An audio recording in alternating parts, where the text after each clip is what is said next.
औज़ु बिल्लाहि मिनश शैतानिर रजीम बिस्मिल्लाहिर रहमानिर रहीम अल्लाह जल्ल शानहू दे नाम दे नाल अल्हम्दुलिल्लाहि रब्बिल आलमीन वल आक़िबातुल मुत्तकीन अस्सलातु वस्सलामु अला रसूलिल करीम। दोस्तों अस्सलाम वालेकुम।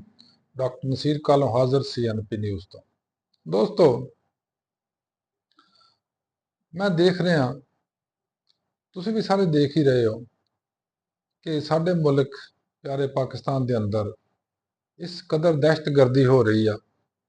साडे सियासतदान महफूज नहीं है, साडी आर्मी महफूज नहीं है, साडे होर डिफेंस फोर्सिस जड़ियां ने या पुलिस फोर्सिस ने उन्होंने उत्ते दहशतगर्दाना हमले होंदे ने, सुइसाइडल ब्लास्ट होंदे ने।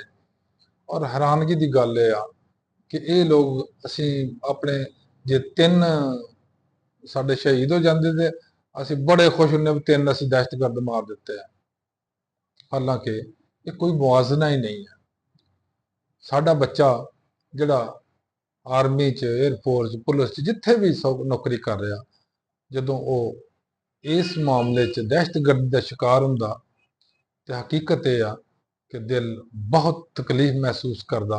और तुसी मैनू छड़ दिओ, देखो जिसका बच्चा सी, मैं तो समझना साडा पाकिस्तान का बच्चा सी, लेकिन जिसका वाकई बच्चा वा, जिसका बेटा वा, जिसका खामद है, या जिसका भाई है, या जिसका कोई अजीज है, उहदे उत्ते की बीतदी होएगी। लेकिन मुसीबत साडे ते की आ कि असी वो जड़ा है ना जड़ा वो मतलब फसाद की जड़ आ उतों तक नहीं जाते कि उसकी वजह की आ, वो क्यों इस तरह हो रहा, कौन इस तरह करवा रहा, ये कित्थों आ रहे हैं दहशतगर्द। और जिन्ना चिर तक असी nip the evil in the bud उत्ते अमल नहीं करांगे कि जिहड़ा भी शैतानियत आ या जिहड़ी भी फसाद आ, फसाद की जड़ नूं अगर खत्म नहीं किया जाता, ये खत्म नहीं हो सकता। और मैं समझना कि साडे मुल्क के अंदर बैरूनी ताकत, ये अलहदा गल आ कि साडे हुक्मरान लेपा पोस्टी च या चमचागिरी च या किसी भी अंदाज च की कर कहन या की ना कहन, हकीकत यह आ कि जड़े जड़े ये तरले करते जिन्होंने लोगों के, उन लोगों के जरिए ही साडे मुल्क च बदअमनी और दहशतगर्दी हो रही है। क्यों? उनकी वजह यह आ कि जिन्ना चिर तक असी अपना आप ख्याल नहीं करांगे ना, साडे कोई बंदा मदद नहीं करेगा। कुरान का फैसला, हम किसी को कुछ नहीं देते जिसके लिए कोशिश नहीं करता।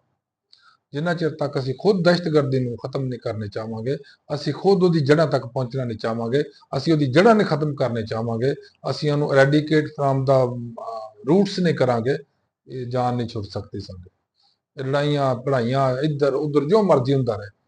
और सब तो अहम चीज आ कि जिन्ना चिर तक इंसाफ नहीं होएगा किसी मुल्क के अंदर, किसी मुआशरे के अंदर, किसी इलाके के अंदर, किसी थाने के अंदर, किसी भी अदारे के अंदर इंसाफ नहीं होएगा, उतों जराइम नहीं मुक सकते और उतों इहो जे हालात नहीं ठीक हो सकते जो साडे हो रहे हैं।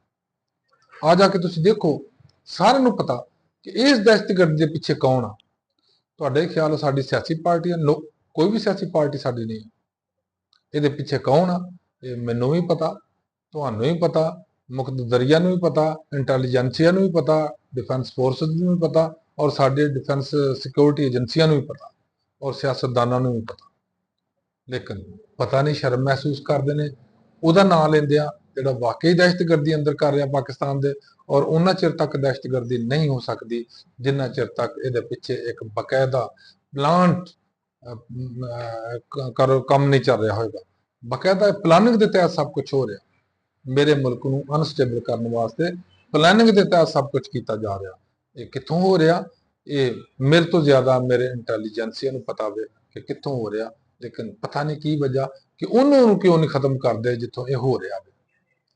मेरी मुराद यह कि साडे मुल्क तो अलावा बाहर के मुल्क भी इस मुदाखलत कर रहे हैं। और बाहर के मुल्क जड़े ने साडे दाएं बाएं ने दूर दूर तक भी बैठे जड़े साडे अंदर कर रहे हैं फसाद। साडे इंटैलीजेंस एजेंसियां नूं उस लाइन ते सोचना चाहिए कि ये जड़े बाहरों मुदाखलत करते हैं, बाहरों जड़े लॉन्च करते हैं, बाहरों जड़े फाइनेंसिंग करते हैं, इन्होंने क्यों नहीं खत्म किया जाता। तुसीं देखो ਜਿੱਥੇ ਵੀ ਦਹਿਸ਼ਤਗਰਦੀ ਹੁੰਦੀ ਆ, ਉਹਨਾਂ ਦੇ ਪਿੱਛੇ ਜਿੰਨੇ ਵੀ ਦਹਿਸ਼ਤਗਰਦ ਮੌਜੂਦ ਨੇ ਉਹਦੇ ਵਿੱਚ, ਉਹਨਾਂ ਦੀ ਫਾਈਨਾਂਸਿੰਗ ਕਿੱਥੋਂ ਹੋ ਰਹੀ ਆ। ਅਗਰ ਇਹ ਟਾਰਗੇਟ ਅਚੀਵ ਕਰ ਲਿੱਤਾ ਜਾਂਦਾ ਕਿ ਇਹਦੀ ਫਾਈਨਾਂਸਿੰਗ ਕਿੱਥੋਂ ਹੋ ਰਹੀ ਆ, ਅਸੀਂ ਬਿਲਕੁਲ ਉਹਦੀ ਰੂਟ ਤੱਕ ਜਾ ਸਕਦੇ ਆ ਕਿ ਕਿੱਥੋਂ ਇਹ ਫਾਈਨਾਂਸਿੰਗ ਹੁੰਦੀ ਆ, ਕਿੱਥੋਂ ਇਹ ਦਹਿਸ਼ਤਗਰਦ ਆਉਂਦਾ ਵਾ, ਕਿਸ ਤਰ੍ਹਾਂ ਆਉਂਦਾ ਵਾ, ਕੌਣ ਨੂੰ ਆ। ਲੇਕਿਨ ਜੋ ਗੁਰਬਤ ਦੇ ਹਾਲਾਤ, ਜੋ ਬੇਰੁਜ਼ਗਾਰੀ ਦੇ ਹਾਲਾਤ ਔਰ ਜੋ ਮਹਿੰਗਾਈ ਦੇ ਹਾਲਾਤ ਪਾਕਿਸਤਾਨ 'ਚ ਬਣਾ ਦਿੱਤੇ ਗਏ ਨੇ, ਇਹ ਵੀ ਇੱਕ ਸੋਚ, ਇਹ ਵੀ ਇੱਕ ਵਜ੍ਹਾ, ਇਹ ਵੀ ਇੱਕ ਰੀਜ਼ਨ ਜਿਹਦੀ ਵਜ੍ਹਾ ਤੋਂ ਦਹਿਸ਼ਤਗਰਦੀ ਜ਼ਿਆਦਾ ਹੋ ਰਹੀ ਆ। ਕਿਉਂਕਿ ਜਦੋਂ ਭੁੱਖਾ ਬੰਦਾ ਮਰੇਗਾ ਨਾ, ਉਹ ਕੁਛ ਨਾ ਕੁਛ ਤੇ ਕਰੇਗਾ। ਔਰ ਜਿਹੜੀਆਂ ਆਊਟਸਾਈਡਰ ਏਜੰਸੀਆਂ ਨੇ, ਜਿਹੜੀ ਦਹਿਸ਼ਤਗਰਦੀਆਂ ਕਰਦੀਆਂ ਨੇ ਸਾਡੇ ਮੁਲਕ ਦੇ ਅੰਦਰ ਆ ਕੇ, ਉਹਨਾਂ ਨੂੰ ਤਾਂ ਬੜੇ ਆਸਾਨੀ ਨਾਲ ਇਹੋ ਜਿਹੇ ਬੰਦੇ ਮਿਲ ਜਾਂਦੇ ਨੇ ਜਿਹੜੇ ਭੁੱਖੇ ਮਰਦੇ ਹੋਣ, ਨਸ਼ਈ ਹੋਣ। ਔਰ ਸਾਡੇ ਪਾਕਿਸਤਾਨ ਬੇਬਹਾ ਨਸ਼ਈ ਨੇ, ਤੁਸੀਂ ਦੇਖੋ ਨਸ਼ੇ ਦੇ ਮਾਰੇ ਹੋਏ ਤੁਹਾਨੂੰ ਤੁਰੇ ਫਿਰਦੇ, ਸੜਕਾਂ ਤੇ ਪਏ, ਸਟੇਸ਼ਨਾਂ ਤੇ ਪਏ। ਜਿੰਨਾ ਚਿਰ ਤੱਕ ਇਹ ਚੀਜ਼ ਨੂੰ ਖਤਮ ਨਹੀਂ ਕੀਤਾ ਜਾਏਗਾ, ਇਸ ਚੀਜ਼ ਨੂੰ ਦੇਖਿਆ ਜਾਏਗਾ, ਇਹਨੂੰ ਰਿਜ਼ੋਲਵ ਨਹੀਂ ਕੀਤਾ ਜਾਏਗਾ, ਉਹਨਾਂ ਚਿਰ ਦਹਿਸ਼ਤਗਰਦੀ ਕਿਸ ਤਰ੍ਹਾਂ ਖਤਮ ਹੋਏਗੀ। ਔਰ ਦਹਿਸ਼ਤਗਰਦੀ ਨੇ ਸਾਡੇ ਕਮਰ ਤੋੜ ਕੇ ਰੱਖ ਦਿੱਤੀ ਆ, ਨਾ ਸਿਰਫ ਲੋਕਾਂ ਦੀ ਬਲਕਿ ਮੇਰੇ ਪਿਆਰੇ ਪਾਕਿਸਤਾਨ ਦੀ ਵੀ।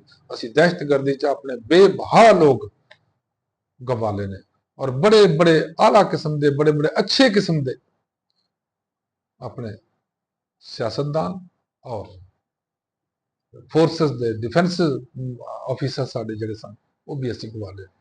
ਲੇਕਿਨ ਸਾਡੀ ਦਹਿਸ਼ਤਗਰਦੀ ਸਾਡੇ ਚੋਂ ਖਤਮ ਨਹੀਂ ਹੋ ਰਹੀ। ਕਿਉਂ? ਮੈਨੂੰ ਸਮਝ ਨਹੀਂ ਆਉਂਦੀ ਕਿਉਂ ਆ। ਜਦੋਂ ਕਿ ਸਾਡੇ ਇੰਟੈਲੀਜੈਂਸ ਏਜੰਸੀਆਂ ਦੁਨੀਆ ਦੇ ਅੰਦਰ ਟਾਪ ਮੋਸਟ 5 ਜਿਹੜੀਆਂ ਨੇ ਉਹਨਾਂ 'ਚ ਸ਼ਾਮਲ ਹੈ, ਉਹ ਕਿਉਂ ਨਹੀਂ ਇਹਨੂੰ ਟ੍ਰੇਸ ਕਰ ਸਕਣ ਦੇ? ਕੀ ਮਸਲਾ ਵਾ? ਅੱਗੇ ਸਾਡੇ ਡਿਫੈਂਸ ਫੋਰਸਸ ਜਿਹੜੀਆਂ ਨੇ ਜਾਂ ਸਿਕਿਉਰਿਟੀ ਫੋਰਸਸ ਜਿਹੜੀਆਂ ਨੇ, ਉਹ ਕਿਉਂ ਨਹੀਂ ਕਰ ਸਕਦੀਆਂ? ਸਾਡੇ ਬੱਚੇ ਉਹਨੇ ਸ਼ਹੀਦ ਹੋ ਜਾਂਦੇ ਨੇ, ਉਸ ਤੋਂ ਅੱਧੇ ਜਿਹੜੇ ਅਸੀਂ ਮਾਰ ਕੇ ਬੜੇ ਖੁਸ਼ ਹੁੰਦੇ ਆ ਵੀ ਇੰਨੇ ਦਹਿਸ਼ਤਗਰਦ ਅਸੀਂ ਮਾਰ ਦਿੱਤੇ ਨੇ। ਸਾਡਾ ਇੱਕ ਵੀ ਬੱਚਾ ਕਿਉਂ ਸ਼ਹੀਦ ਹੋਵੇ? ਸ਼ਹੀਦ ਅਫਗਾਨਿਸਤਾਨ ਦੇ ਬਾਰਡਰ ਤੇ ਹੋਵੇ, ਇੰਡੀਆ ਦੇ ਬਾਰਡਰ ਤੇ ਹੋਵੇ, ਕਸ਼ਮੀਰ ਦੇ ਬਾਰਡਰ ਤੇ ਹੋਵੇ, ਈਰਾਨ ਦੇ ਬਾਰਡਰ ਤੇ ਕਿਉਂ ਹੋਵੇ? ਐਸਾ ਟਾਈਟ ਇੰਤਜ਼ਾਮ ਇੰਡੀਆ ਨੇ ਨਹੀਂ ਕਰ ਲਿਆ? ਬਾੜ ਲਗਾ ਕੇ ਸਾਡਾ ਇੱਕ ਇੱਕ ਕਾਂ ਨਹੀਂ ਅੰਦਰ ਜਾਣ ਦਿੰਦੇ। ਉਹ ਇੱਕ ਚਿੜੀ ਉੱਡ ਕੇ ਜਾਂਦੀ, ਉਹਨੂੰ ਕਹਿੰਦੇ ਪਾਕਿਸਤਾਨ ਦਾ ਦਹਿਸ਼ਤਗਰਦ ਆ ਗਿਆ। ਅਸੀਂ ਨਹੀਂ ਕਰ ਸਕਦੇ ਉਹਨਾਂ ਦਾ ਤਦਾਰਕ, ਅਸੀਂ ਨਹੀਂ ਉਹਨਾਂ ਨੂੰ ਕਾਬੂ ਕਰ ਸਕਦੇ ਕਿ ਇੰਡੀਆ 'ਚ ਕਿਸ ਤਰ੍ਹਾਂ ਆ ਜਾਂਦੇ ਨੇ, ਜਾਂ ਇੰਡੀਆ ਲਾਂਚ ਇੱਥੇ ਕਿਸ ਤਰ੍ਹਾਂ ਕਰ ਲੈਂਦਾ, ਜਾਂ ਅਫਗਾਨਿਸਤਾਨ 'ਚੋਂ ਕਿਸ ਤਰ੍ਹਾਂ ਆ ਜਾਂਦੇ। ਸਗੋਂ ਤੋੜ ਤੱਕ ਸਾਡੇ ਬਣੀ ਇੱਕ ਬਾਲ ਲੱਗੀ ਹੈ, ਬਾਉਂਡਰੀ ਲਾਈਨ ਬਣੀ ਹੈ, ਉੱਥੋਂ ਦੀ ਕਿੱਥੋਂ ਦੀ ਆ ਜਾਂਦੇ ਨੇ। ਲੇਕਿਨ ਅਸੀਂ ਫੇਲ ਆ। ਗੱਲ ਆ ਜਾ ਕੇ ਉੱਥੇ ਮੁੱਕਦੀ ਆ ਕਿ ਸਾਡੀ ਜਿਹੜੀ ਹੈ ਐਫੀਸ਼ੀਐਂਸੀ ਉਹ ਕਿੰਨੀ ਆ, ਸਾਡੀ ਆਪਣੀ ਪਰਫਾਰਮੈਂਸ ਕਿੰਨੀ ਆ, ਸਾਡੀ ਆਪਣੀ ਕਾਰਕਰਦਗੀ ਕਿੰਨੀ ਆ। ਅਗਰ ਅਸੀਂ ਆਪਣੇ ਤੌਰ ਤੇ ਦੇਖੀਏ, ਅਸੀਂ ਇਹਨੂੰ ਬਹੁਤ ਕੁਝ ਬਹੁਤ ਬਿਹਤਰ ਤਰੀਕੇ ਤੇ ਇਸਤੇਮਾਲ ਕਰ ਸਕਦੇ ਹਾਂ। ਲੇਕਿਨ ਮੇਰੇ ਨਬੀ ਸੱਲੱਲਾਹੁ ਅਲੈहि ਵਸੱਲਮ ਨੇ ਫਰਮਾਇਆ ਸੀ, ਇੰਨਮਲ ਅਮਾਲੁ ਬਿੰਨੀਯਾਤ। ਅਗਰ ਸਾਡੀ ਨੀਅਤ ਹੋਵੇ ਅਸੀਂ ਤਰੱਕੀ ਕਰਨੀ ਆ, ਅਸੀਂ ਤਰੱਕੀ ਦੇ ਰਸਤੇ ਚੱਲਾਂਗੇ। ਅਗਰ ਸਾਡੀ ਨੀਅਤ ਹੋਵੇ ਅਸੀਂ ਇਨਸਾਫ ਕਰਨਾ, ਅਸੀਂ ਇਨਸਾਫ ਤੇ ਚੱਲਾਂਗੇ। ਸਾਡੀ ਨੀਅਤ ਹੋਵੇ ਅਸੀਂ ਸੱਚ ਬੋਲਣਾ, ਅਸੀਂ ਸੱਚ ਬੋਲਣ ਦੇ। ਅਸੀਂ ਨੀਅਤ ਹੋਵੇ ਕਿ ਅਸੀਂ ਆਪਣਾ ਡਿਫੈਂਸ ਮਜ਼ਬੂਤ ਕਰਨਾ, ਅਸੀਂ ਉੱਤੇ ਚੱਲਣਾ। ਅੱਲਾਹ ਤਾਲਾ ਪਾਕਿस्तान ਤੇ पाकिस्तानी ਤੇ ਮਿਹਰਬਾਨੀ फरमाए। अल्लाह हाफिज। अस्सलाम वालेकुम।